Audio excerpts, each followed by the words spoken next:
Shalom and Bongi Yornio to all of you, my friends. This is the one and only Rabbi Sol Solomon, founder and spiritual leader of Temple Sons of Bitches in Great Neck, New York. And yes, if you can tell, I happen to be Jewish, but no, today I am also Italian because we have a lovely, wonderful singer here who specializes in Neapolitan things. And not just the ice cream, where you have the chocolate and the vanilla, and then, I don't know why the hell they put the strawberry. Nobody wants the strawberry, but they put it there anyway. This bothers me. We can talk about that, but so much more to talk about with JENNA Esposito, because she's going to be appearing in all sorts of places all summer long. She is already appearing in places like Birdland and the Duplex and Feinstein's and 54 Below. As a matter of fact, she has at least 4, maybe at this point more, MAC Award nominations from the Manhattan Association of Cabarets and Clubs. She has been dubbed the voice of Little Italy. Meanwhile, I'm the nudge of Borough Park. But ladies and gentlemen, won't you bid a fine shalom and a ciao to JENNA Esposito? Shalom and welcome. Hello. Hello. Ciao. Shalom. Shalom to you. So mazel tov. And we should say that you can see her in a couple of different things. First of all, on June 7th, she will be doing the Italian American Heritage Festival in Rose Tree Park in Media, Pennsylvania, which I assume is in the middle there. What are you going to be doing there? I'm going to be singing songs from the Great Italian American Songbook, which is one of my favorite things to do. So it's songs that had their origins in Italy, were made famous by Italian Americans, or both. So it kind of runs the gamut from classics like O Sole Mio and Torno Sorrento to standards made famous by Dean Martin and Frank Sinatra. And then we get into the rock and pop hits from Connie Francis and Dion and Lou Christie, because they were all Italian American. You never, because I know of the Yiddish album from Connie Francis. I never remember. Oh, no, she was Italian. That's right. So that's what you're doing on the 7th in Pennsylvania. Mm-hmm. And then 2 days later, this is the thing, one of the things that we're trying to push. You're going to be on Long Island. And you're going to be surrounded by food. Because, what's her name? Lydia Bastiani? What is this thing? What is this? The real food thing? It's a TV show by the Catholic Faith Network. And I've been doing their telethon since 2010. And I got to be good friends with the Monsignor who runs the whole station. And he actually married me, my husband, 10 years ago. Wait, he married you? What is it, a throuple? Oh, he officiated. I'm sorry. Yeah, he officiated our marriage. Yeah. Actually, our 10th anniversary is May 21st. We're celebrating 10 years this week. And so this Monsignor, we've gotten to be friends with him. So when I did his telethon this year, he asked me to be part of this special live filming of their popular show on their TV station called Real Food. So he and Lydia are going to be cooking live, and they're celebrating the nonnas, so all the Italian grandmothers. So they're going to have Italian grandmothers, they're honoring them. And he said, Jenna, do you think you could come sing a handful of Italian songs for us to get everybody in the mood? And it's at the beautiful Garden City Hotel, which is just amazing. So I said, absolutely. So it's a win-win. I get to sing and I get to eat their food, and it should be a beautiful night. Now, let me ask you, JENNA Esposito, you're tributing the nonnas, the Italian grannies. Was your grandmother a nun? Actually, either one of you probably had 2. Either one of them a nonna. Well, I'll start with the easy one. My mom's mom definitely was not. She was from Belfast. Oh, okay, yeah. That's a no. Yeah, okay. So my dad's mom, her family was from Sicily, but she grew up in America. She was, second generation. And so she was very Italian, but she brought my dad and his sister up very American, because they grew up in the era where it was not trendy to be ethnic. Sure. And so I grew up calling her grandma, not nonna. Although, when we went to visit her, her house always smelled the most delicious sauce and meatballs, and she was the best cook I know. So in that sense, she was nonna, but she almost hid her Italianness, especially when bringing up my dad and his sister. Now, the funny thing is, it kind of skipped a generation, because my sister and I both grew up loving the Italian culture, and we both studied Italian in college, and I've been studying it privately for about 10 years now. So I think these days it is trendy to be ethnic and to celebrate your roots. And I think it's important to do that, to know where we came from. And I've been doing a lot of the ancestry DNA and tracing my roots to Italy and also to Ireland. But it's exciting. My husband and I are going for a 10-day trip to Sicily for our anniversary. Uh-huh. And we both have roots there. So it'd be exciting to discover the land where my grandma, my nonna, came from, even though she wasn't herself overly nonna-ish. Right, no, because she wanted to Americanize, which is what that Exactly. generation did. Now, speaking of which, and I mean no offense by this, but it's offensive anyway, how mafia adjacent are you guys? Like, how close are you to someone who shot somebody in the head? Well, it's interesting. Nobody in my immediate family, although my husband's family was much more adjacent than mine. So his dad was president of the Teamsters in Long Island. And he came up through the ranks with people like Jimmy Hoffa and all the guys you saw in The Irishman, like Bufalino. And when we saw The Irishman, my husband Jimmy was like, I know all of those names. They were all on the phone with my dad. Now, his dad was very proud. He kept his nose clean, but he was friends with the mobsters and the politicians. So he just towed the line right in the middle, was friends with everybody, and got himself out without owing anybody anything. But I mean, he probably took a lot of stories with him to the grave. We got some stories, but Oh, so please, can you tell us a story of a scary, creepy mobster? Maybe either not being scary and creepy, but unexpectedly cool, or being horribly scary and creepy. yeah, well, I don't have many of the specifics, but these guy, Joe Maggiata was one. One of these guys, I don't remember. I think it might have been Maggiata. Made him a wallet while he was in prison. So I mean, not so scary. Made a wallet, gave it away. Well, the wallet was made from the skin of his cellmate. I mean, it's pretty messed Yeah. up. Yeah. And it's interesting too, because I think it was him as well. My husband could correct me if I'm wrong, but um, his father had said, "Oh, I need to write a letter to the president to try to get this guy out of jail." And Jimmy thought he meant a letter to the president of the Teamsters, nationwide. We found in his scrapbook after he passed away, he had written a letter to President Reagan, Wow. and the guy did end up getting released. He did? Wow. Whoa. So he there's owed your family a favor there. Or your husband's family. This is, maybe, you never know. You never know, but yeah, he did. He got out. As far as we know, he didn't owe anybody anything. And he was just friends with everybody. So he had some great stories, but he was not directly involved. Sure he wasn't. Sure. No, I'm kidding. I'm kidding. Now, also, Jenna, so that's June 9th is when you're going to be doing the real food thing at Garden City. But wait, there's more. If we move into August, you're actually going to be performing again in Long Island at Eisenhower Park. What's that all about? I've been doing Long Island concerts for several years now, and I've done my 60s tribute there, the 60s Chicks, I call it, which is my most recent album.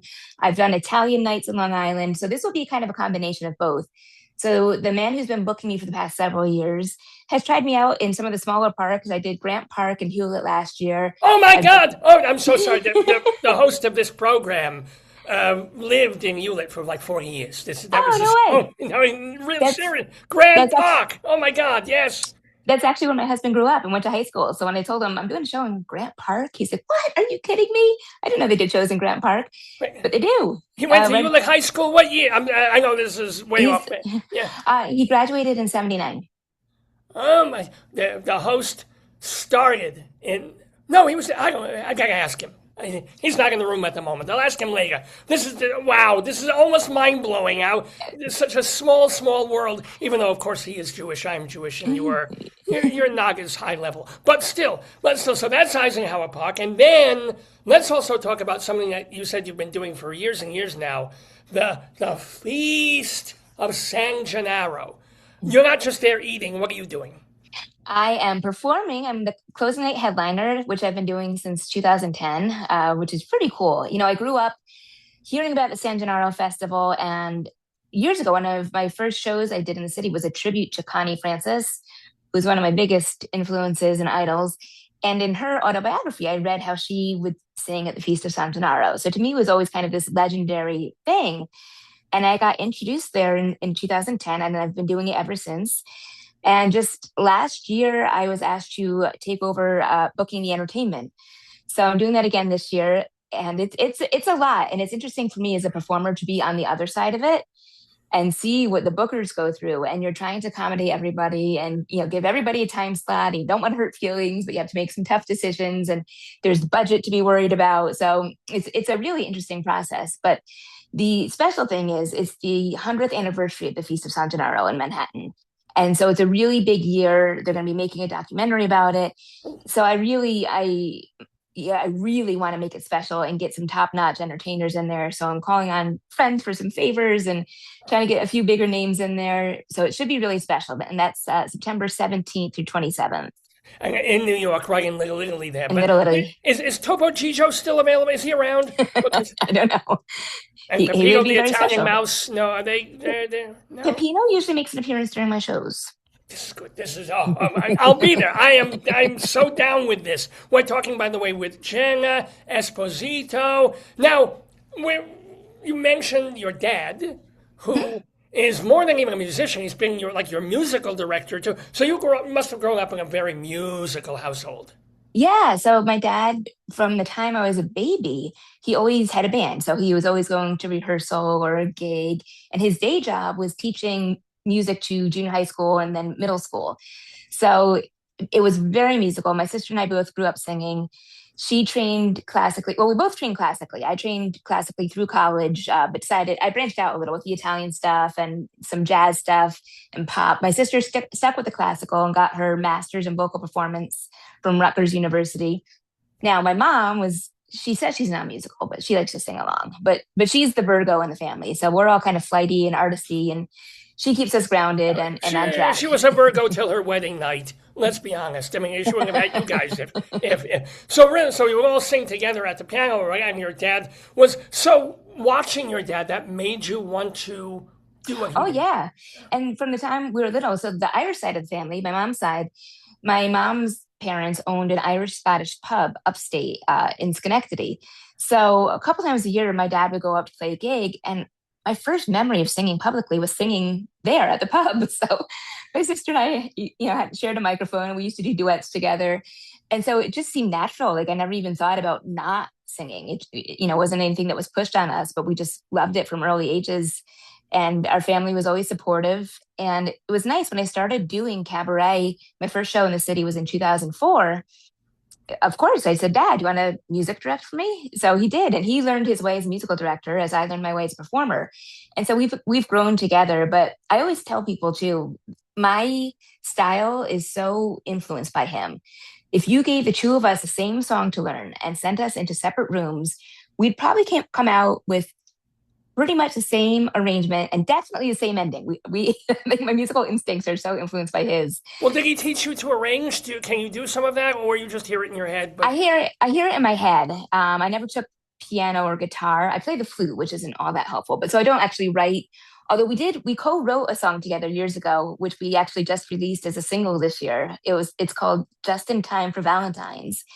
And we were doing a show. I did a show every year for years at a local restaurant in the town where I grew up called John's Harvest Inn in Middletown, New York. And I always did a Valentine show for them. So, one year we called it Let's Fall in Love. And the next year we called it My Funny Valentine. And so one year I said, Dad, this year let's call the show Just in Time for Valentine's. And he said, well, Jenna, that sounds great, but there's no song. I said, well, let's write one. So I got the melody in my head, and I said, I wanted to feel kind of like an Ella Fitzgerald standard. So I called him up and I sang the first few lines with melody I heard. And I was able to notate the notes I was hearing. But I couldn't put the chords to it because I didn't have enough of that kind of knowledge.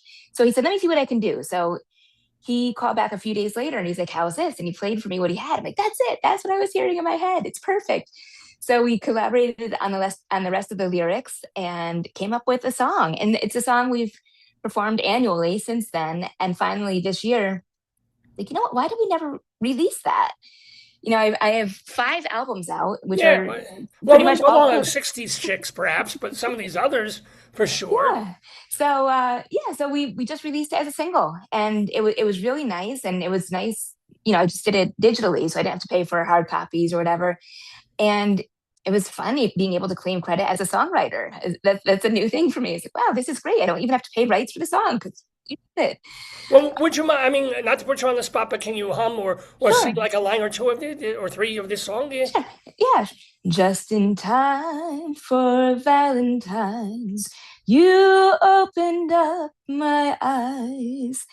You wrapped your great big heart round mine and put my poor heart wise. So it goes like that. Sounds absolutely lovely. Now it will become a standard every time you do That's what I a show in figure. February or Yeah. even August, because why not? Why Right. not? Or February weddings, there's very few actual Valentine's Day themed songs. So I figure why not? Yeah, and some of them are pretty. Springsteen's is very sad. Uh, Right. Right. Then Tom there's Waits my has Christmas card from a hooker in Minneapolis, where they said she'll be out of jail by Valentine's Day. Maybe not. So yeah, we yeah. need some happier ones on I that thing. I thought so. So we've got one now. So now, Jenna, let me ask you also this. You've been, as you mentioned, your first cabaret gig was 2004. How has cabaret in New York and in general changed, morphed, or stayed the same in the 20 plus years that you have been performing? Well, it's interesting. I was deep into cabaret for about 10 years, and then I found my path kind of taking me out of it a little bit and more to the Italian festivals or concert venues and stuff. And one of the things I always like to perform with a big band, and I found that I kind of outgrew not the venues necessarily, but the stages. So, but I mean, it's kept like one foot in the door. But I've gone on to do like performing arts centers and festivals and things. But the funny thing is, I still one of the ways I stay most in touch with my cabaret roots in the cabaret world is I love going to Jim Caruso's cast party at Birdland on Mondays. And I am so happy to see this new generation of super talented performers. And cabaret and music in general is alive and well in this new generation in New York. And they're vibrant, they're fun, they are creative. And so that to me is one of the things that stayed the same, but it's grown and it has a whole new crowd doing it. And I think that's really exciting. It's exciting for the future of music in New York, for the future of cabaret in New York.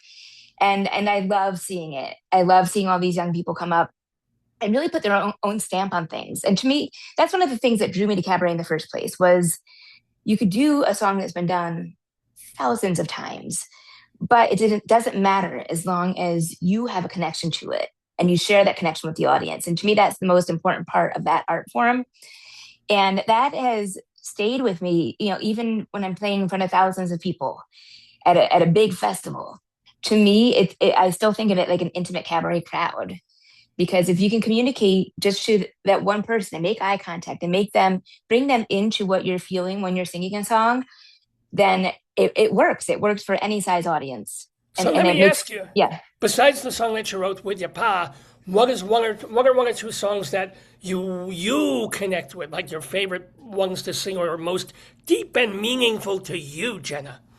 One of them is Al di là, which is originally an Italian song. And Connie Francis recorded it. I do a cover of her rendition because there's so many.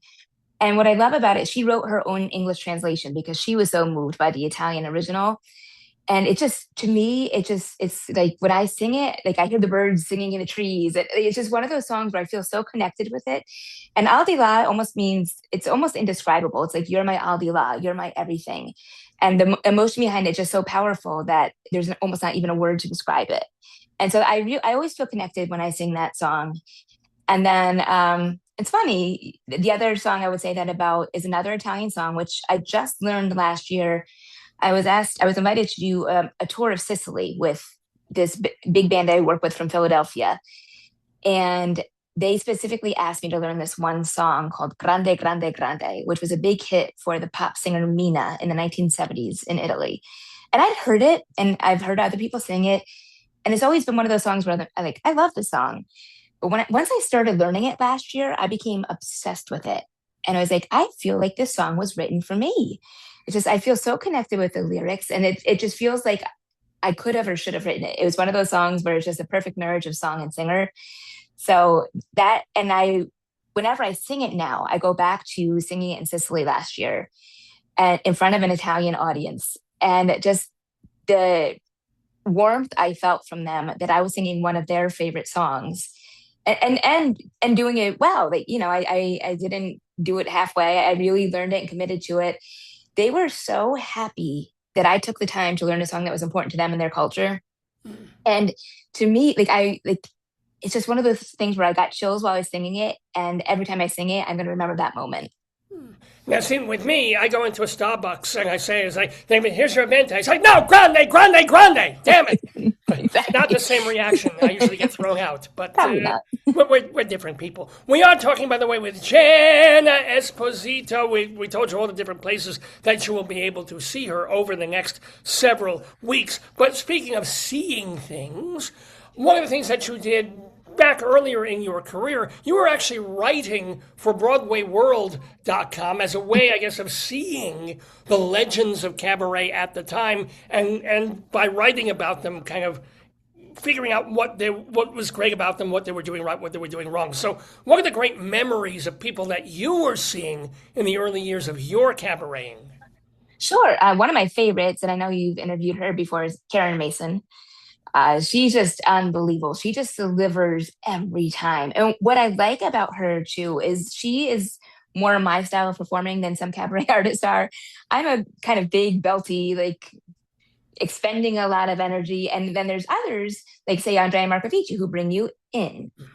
And they're two very valid approaches. And I learned a lot from watching both of them. They're two masters at work, and but two totally different styles. And I think there's something to be said for learning from both of them. And then and then you have like the regular the people that are still doing it, and it's so inspirational to see what they do. Kind of your cabaret workhorses. All like, right. Well, like have you seen Marilyn Maye in the oh my past?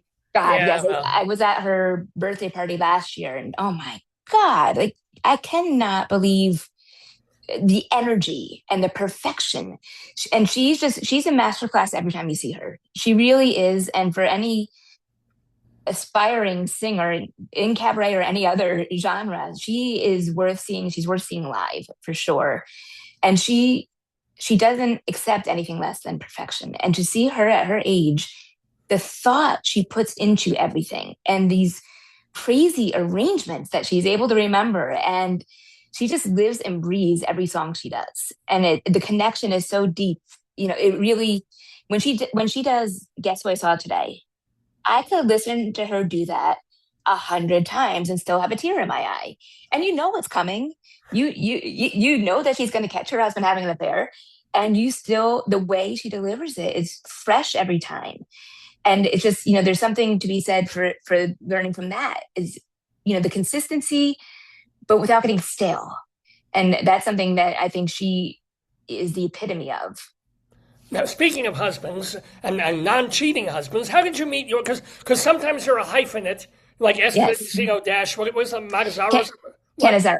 Canizaro? Sometimes you're aren't. So how did you meet the Hewlett boy? Actually, it was through the Friars Club. We were both members, and he was actually, at the time we met, he was married to another member, the comedian Lisa Lampanelli, the Queen of Mean. Yeah. So Wow. Okay. she Interesting. she had Yeah. actually, basically told him, yeah, get out of the apartment, go play softball for the Friars Club. And I was on the Friars Club softball team. And so the first year we met, I was playing second base, he was playing first base. And there's a joke in there, I know there is. Yes, there certainly is. Yes. One thing you get And into home plate. No, but all right. But sir, but he was married at that point, so you he just kind of was. like We, hi. we, we became friends. And then by the time we met back for the next season, they were getting divorced, and I had gotten engaged and had it broken off. Oh. And we found ourselves like commiserating after one of the games about our broken relationships. And then he revealed he'd had a crush on me since the year before. And I said, well, I've had a crush on you. And so it was weird because we started dating very shortly after we each got out of our other relationships, but it just felt right. And has the best sense of humor of anybody I've ever met. He makes me laugh every day. And, and it's great too, because especially the Italian cultural stuff, he is 100% Italian. Well, if you want to get specific, he's 50% Italian, 50% Sicilian. Oh, of course.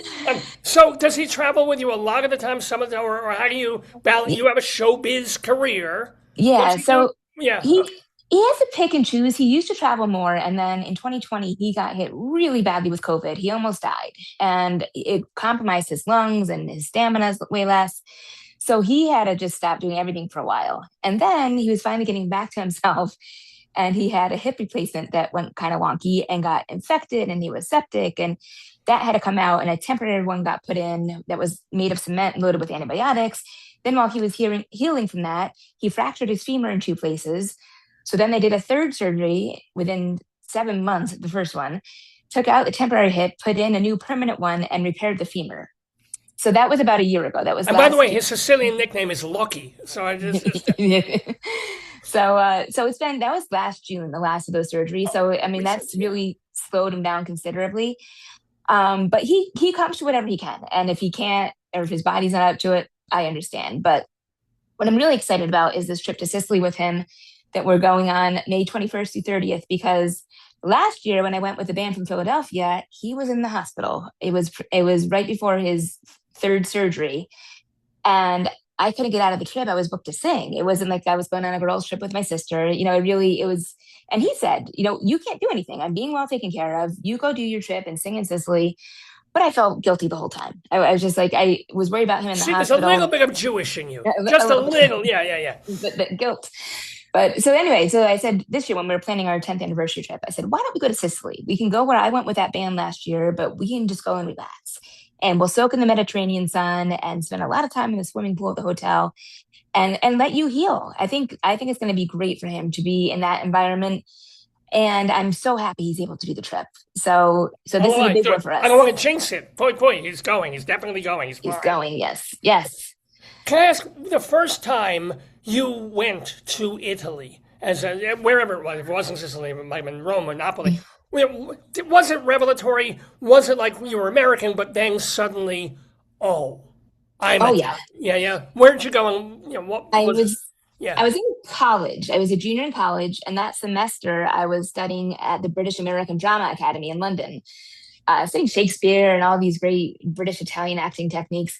And we had a week off. And so 2 of my friends and I went to the student travel agency and said, book us a trip to Italy. So we went to Rome, Florence, and Venice. And it really was life-changing. And I think that definitely influenced my love of Italy and the Italian culture going forward.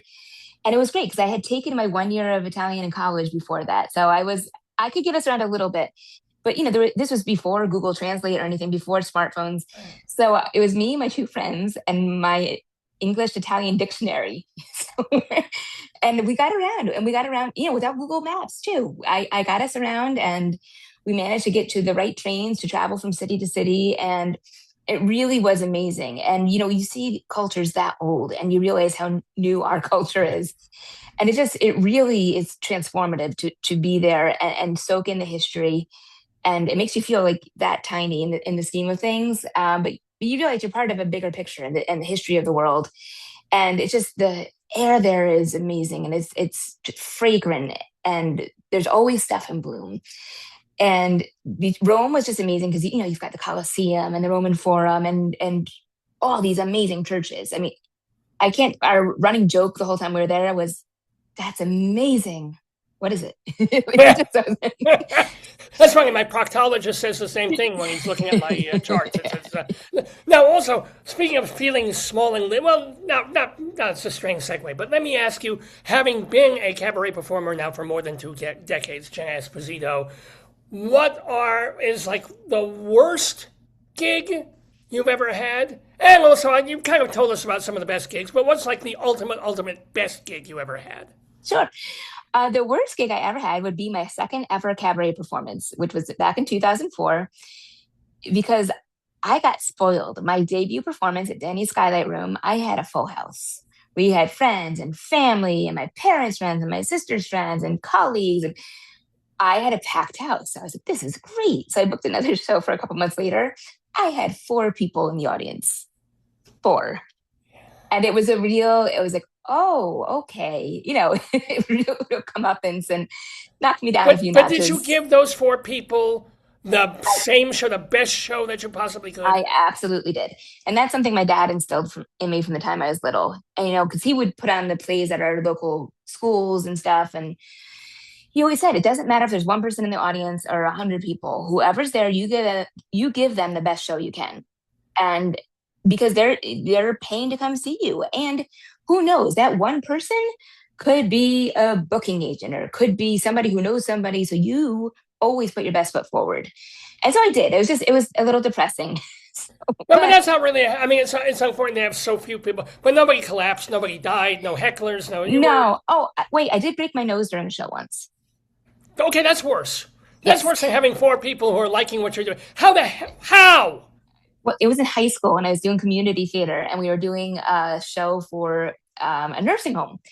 And so we were in this big room, and there was like kind of an archway over us. So at the end of a song, I jumped up, hands in the air, and I felt something hit the tip of my fingers. And I looked up, and there's this 20-foot metal rod that had gotten dislodged from the ceiling, fell down and clunked my nose. So I staggered a little bit, and I wanted to go on with the show, but my parents were in the audience, and they said, no, no, no, we're taking you to the hospital. So turns out I fractured my nose, and I had a huge contusion on my forehead. It must have hit my forehead and then my nose.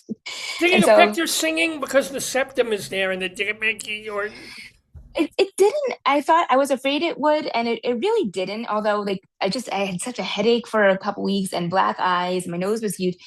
And it was an awkward phase for me anyway. I had kind of a mushroom haircut, like short bangs and a bob and braces, and it was my awkward phase. It got awkwarder with a big nose and black well, you eyes. had an excuse. You could be a bar hit me in the face. I could have died. Oh, okay, Exactly. So so that was probably the worst. I can see. So the best, the most wonderful. Sounds like you've had a lot, but Have had a lot. I think the one that takes the cake, though, I don't know if you've heard of the Sanremo Festival. It's a new festival, a festival of new song in Italy every year since 1950. And so for the actual big festival in February, you have to be an Italian citizen to enter or be singing a song written by an Italian. So it's pretty exclusive, and I haven't been able to get there yet. But several years ago, I want to say maybe like 7 years ago, they started a competition for international singers. And a friend of mine from Italy knew about it, and he recommended that I submit myself. So I did, and I submitted myself singing one of my Italian songs. It's actually the song You Don't Have to Say You Love Me that was made famous by Dusty Springfield. It was originally Italian, and it was originated at the Sanremo Festival in 1965. So I do it half in Italian, half in English. So I sent that song in. And then about a month later, I heard back that I'd been selected as a semifinalist out of about 900 entries. So I got to go to Sanremo that year in November to compete in person on the famous stage where all these famous singers and songwriters have appeared over the years. And my mom came with me for that one. And it was a nice mother-daughter trip. But when I stepped out on that stage, I was so emotional. I almost couldn't sing. I had tears in my eyes. Like, I can't believe I'm on this stage. I'm getting teary again, just thinking about it. I mean, it was really the opportunity of a lifetime. So I got to sing that song on that stage, and it was just the most incredible feeling. And then I found out later that day I made it to the finals. So I got to sing it again the next day. And it was on Italian TV, and I did not win, but I placed in the top 5. So out of so many applicants. And see, you should have talked to your husband and his friends, his father's friends, and say, there's a couple of people ahead of me on this, and if God forbid they have an accident, sort of terrible that puts them in the bottom of the ocean. Not saying things happen. Things happen. Just a thought. But yeah, that was incredible. What is happening with the wonderful Jenna Esposito is that you can see her in all these various places and times. Those include the Italian American Heritage Festival at Rose Tree Park in Media, Pennsylvania. That is happening on June 7th. Then on June 9th, this is the big one, the Real Food Festival, celebrating with the nonnas at the Garden City Hotel. For tickets, go to cfn-events.org. Then also on Monday, August 10th, she'll be at Eisenhower Park singing, and they're all important, but she is the queen, if you will, of the San Gennaro Festival running from mid to late September in New York City. So the last thing I do want to, again, beg a little favor of you, Jenna Esposito, since you mentioned singing an Italian version of this Dusty Springfield song. Would you mind taking us out of the segment with that in Italian? A little bit of You Don't Have to Say You Love Me, because we love you. Sure. Siamo qui, noi soli, come ogni sera, nera, ma tu sei più triste ed io lo so perché. So che tu vuoi dirmi che non sei felice, che io sto cambiando e tu mi vuoi lasciare. Io che non vivo più di un'ora senza te. Come posso stare una vita senza te? Sei mio, ma niente lo sai. Separarci un giorno potrà. I'm going to throw an Italian word at you. Quelling. I am quelling right now for Jenna Esposito. Please go. By the way, let's just send them to your website because they can track all your shows there. JennaEsposito.com, yes? Yes. And Very it's with easy. ESPOSITO. Esposito. No, just one S. ESPOSITO. Right. Well, there's two S's in Esposito, but they're away There from you each go. other. Yes, this is true. Anywho, Jenna Esposito, mwah, mwah, mwah. Thank you. Oh, and ciao to you. Ciao, grazie mille. Shalom.